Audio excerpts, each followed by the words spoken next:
Welcome back to another part of MonkeyCraft. And yeah, guys, this is actually my second time for recording this.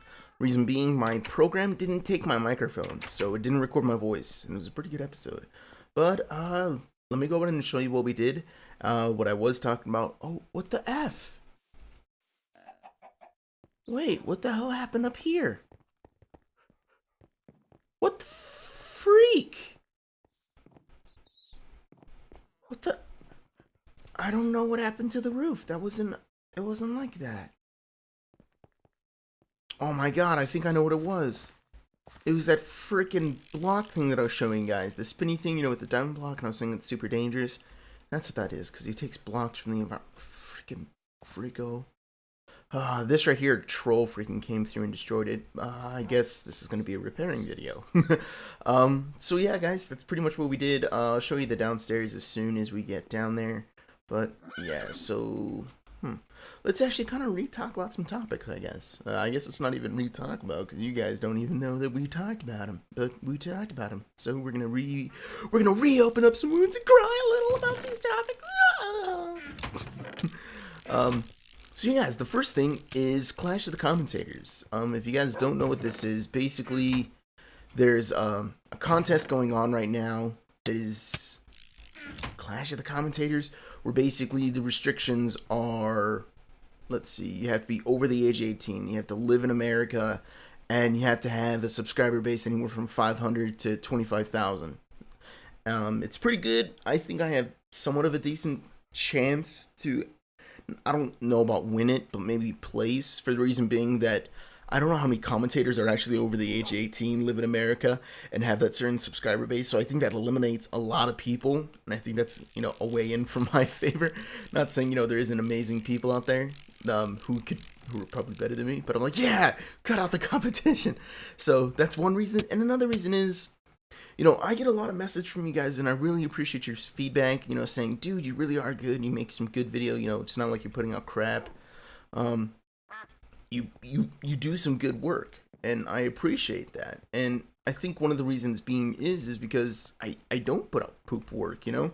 I have somewhat of a pride whenever I do put out a video of that this is mine, and I kind of take pride in every little video I do, you know, like that's mine. It's kind of like I stamp my own little signature on it. I think it's pretty cool. And I think that's one reason why, you know, I think, you know, I probably won't be like a Woody's Gamer Tag or Syndicate or, you know, like a Tabascus or PewDiePie or anything. Like, I have no dreams of that at all. I think out of this whole thing that I could probably work part-time YouTube, part-time a job. Like, that's what I could see out of. Like, what I honestly want to do is work part-time on YouTube, you know, come home, make some videos and whatnot, whatever I can.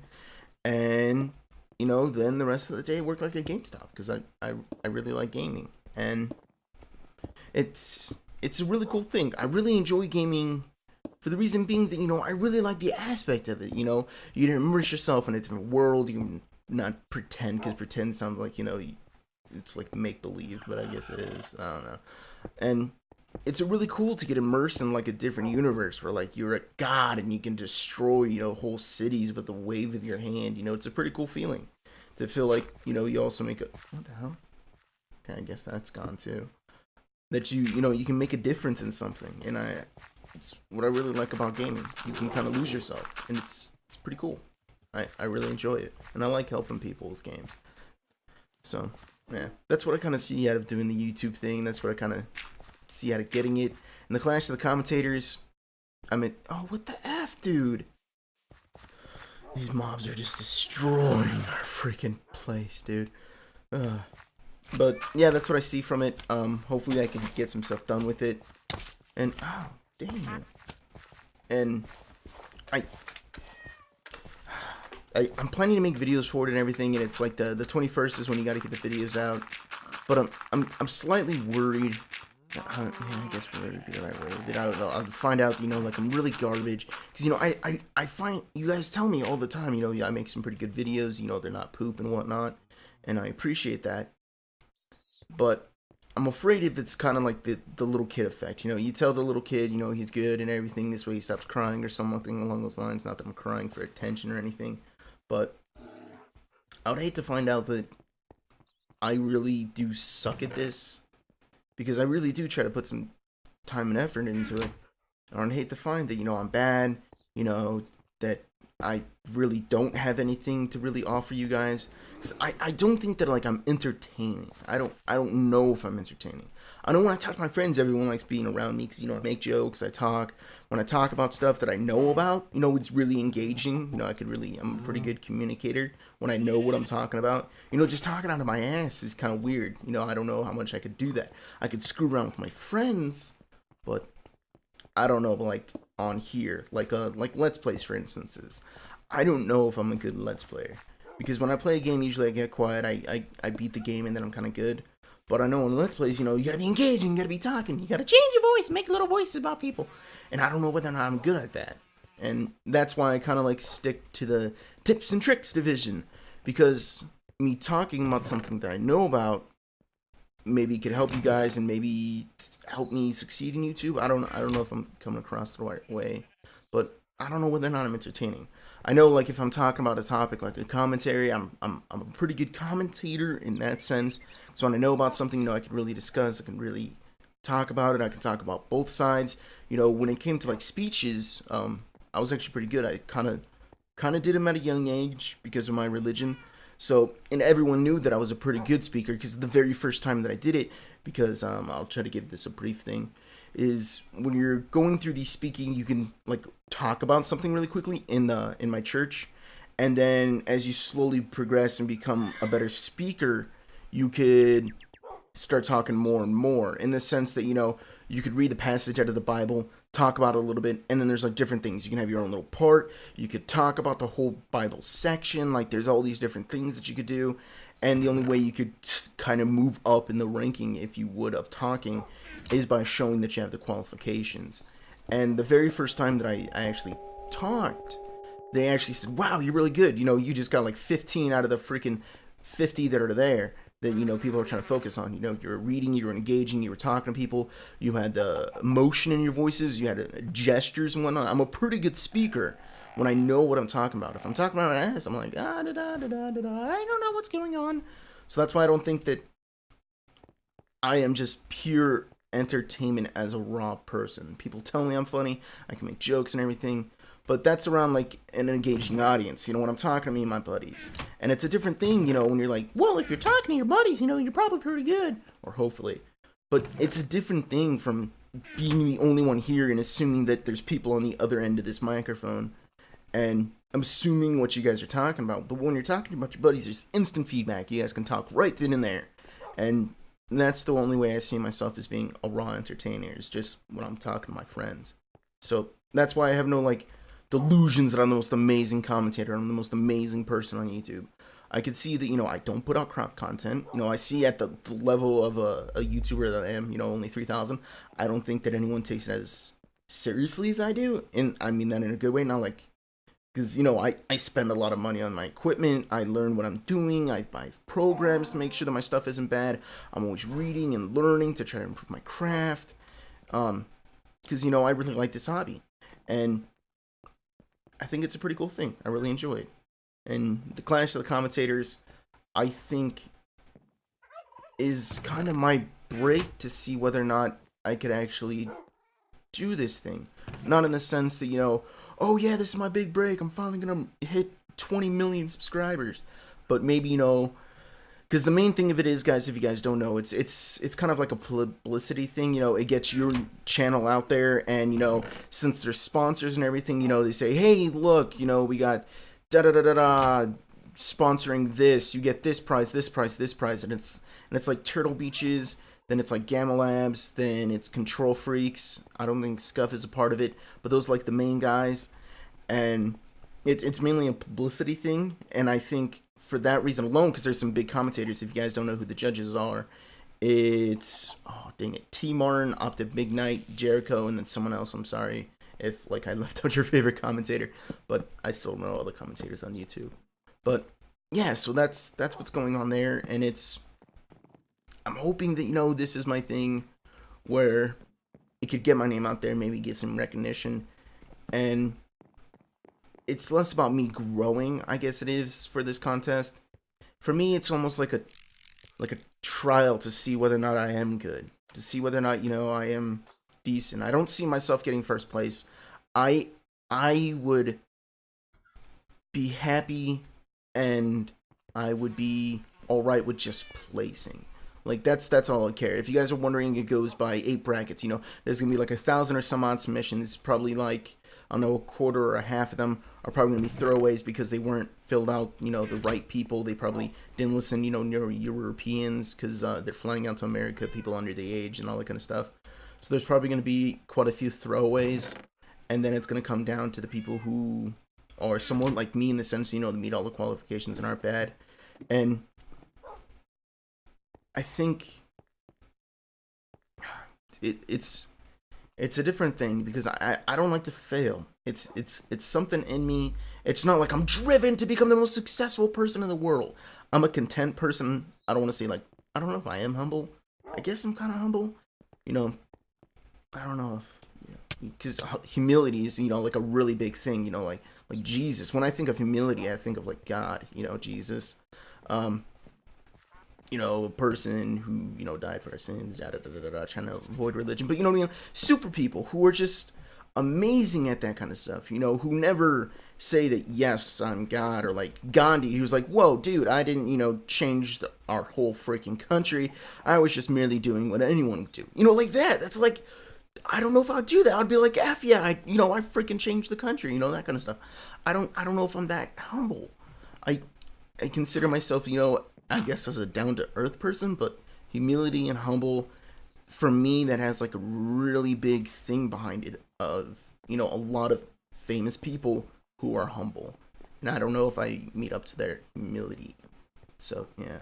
I guess I wouldn't say that I'm humble, but, yeah. So it's just, I'd be afraid to lose and find out that I was truly horrible this entire time. My videos are boring, that no one really cares about them, all that kind of stuff.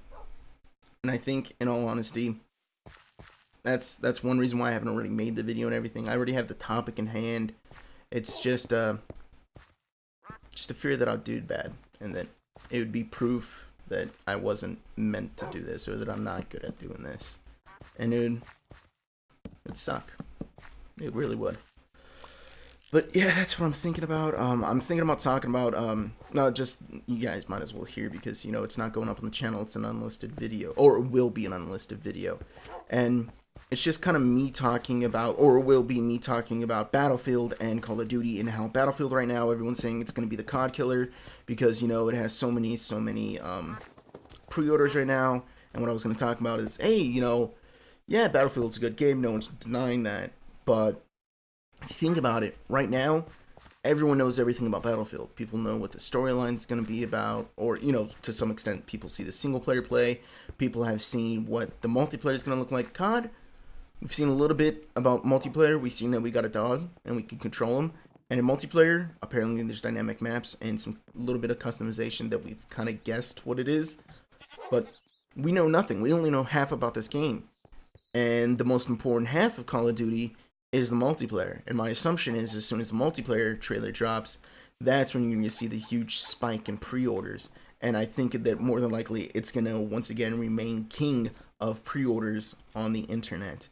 And that's why Battlefield's beating it right now. It's just because, you know, Battlefield's already launched, it's at the peak of the hype, whereas for Call of Duty, it's not at the peak of the hype yet because we don't know anything about multiplayer.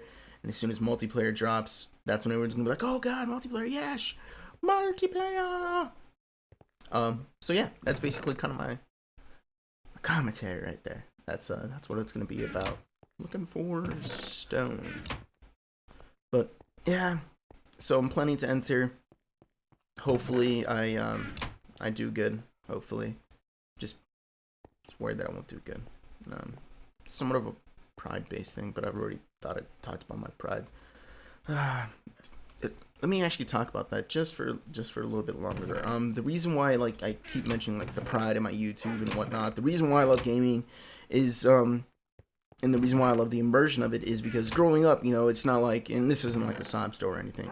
Growing up, it's not that we didn't have a lot of money, and it's not that, you know, we couldn't afford TVs or anything. We had some nice stuff, My dad worked a lot of hours. Sometimes he would actually stay at the work for like 3 days. He'd actually just sleep for a couple hours and then come back. This dude would work anywhere between like 50 to like 90 hours a week or so, sometimes even more, depending on what it was. He worked a lot of hours. So we had some half decent money, and my mom worked. So yeah, but we lived up in the high desert. For anyone who may not know where that is, Victorville, Apple Valley, like along there. If that makes any sense to anyone out there, that's where we used to live. And there's no real stores near you, so gaming stations and stuff don't really exist. There was no arcades. There was nothing along those lines. And you know, we had a pool, we had a swing set, and we had, you know, a pond. We had a jacuzzi. Man, I always say that wrong. We had, oh dang it, I forgot. I gotta go back here, finish up this. We had some nice stuff, and we mainly built it all on our own. We didn't like hire contractors or anything. If we wanted a pool, me and my sister and my mom and my dad, we went out there, we raked and leveled everything to make sure everything would be good. Unfortunately, we worked on the leveling, I swear, for like 2 weeks. And even after it was all done, the pool was still freaking unlevel by like a foot, because this pool was about 4 feet deep, and it was about 5 feet deep on one side, and it was about like 3 feet on the other. It was like completely off. Oh god, it was horrible. It's like, really? We just leveled that much? But yeah, there's a certain pride in, you know, when you do something. And growing up, you know, I really worked with my hands.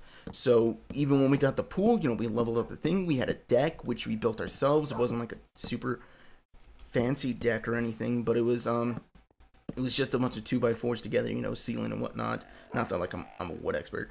Yeah, you gotta put the ceiling on the thing, cause no, it's I barely even remember what we did. You know, I still have somewhat of the knowledge of how to build another deck. And you know, when we built our swing set, you know, we didn't have like a construction crew out there building it. We built it all ourselves. We leveled out the land. We picked the right spot. We cleared out a lot of stuff. There was a lot of work when I was a kid. Like the pond we built that entire thing ourselves. I think in total it was like 30 feet or something like that. There was like I want to say 10 by 4 by 5 feet pond, basically, not a complete circle, more like an oval. And we built that thing, and then we had, you know, our own little waterfall that we built, and then we had this little backdrop where we just shoot these streams of water into these rocks, and then they would flow back down into a stream. We caught our own fish, we bought turtles, like we had all this stuff. We did a lot as a kid. We even landscaped our entire house. It was pretty good. We integrated our own sprinkler systems. We did a lot of work. And so whenever I do something, you know, I have a slight pride in whenever I do anything. Because growing up, you know, everything I had, you know, like, oh, I did everything as a kid. But, you know, the swing set I wanted, we had to go build that stuff. You know what I mean? There's you want something, you got to do the work. So in building stuff for most of my childhood, it was a different thing than, you know, like, hey mom, I want an Xbox 360, let's go get one. Okay, here you go. And it was different than being like, hey mom, I want a pool. Okay, we're gonna save up for a couple months, we're gonna get it, and then we're gonna go out there for the next few months as we're waiting for this thing. Once we get the dimensions, we're gonna work every single day, level out this place, make sure everything's good, rake out the rocks, you know, take out the stickers, salt the land, this way nothing grows up underneath it. You know, there was work to be done. And afterwards, looking at it and then seeing, you know, hey, that deck, that pool, that pond, that's me. I built that cool, awesome looking thing right there. That's mine. So by doing these videos, it feels important to me that it's not like I need recognition, but recognition feels good. I don't know if that makes sense.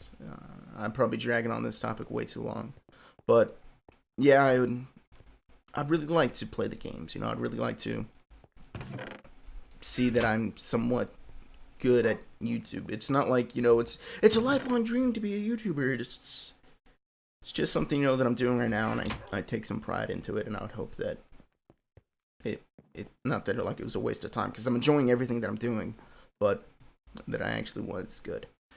Anyways, that's probably depressing or something. Let's move on to the next topic.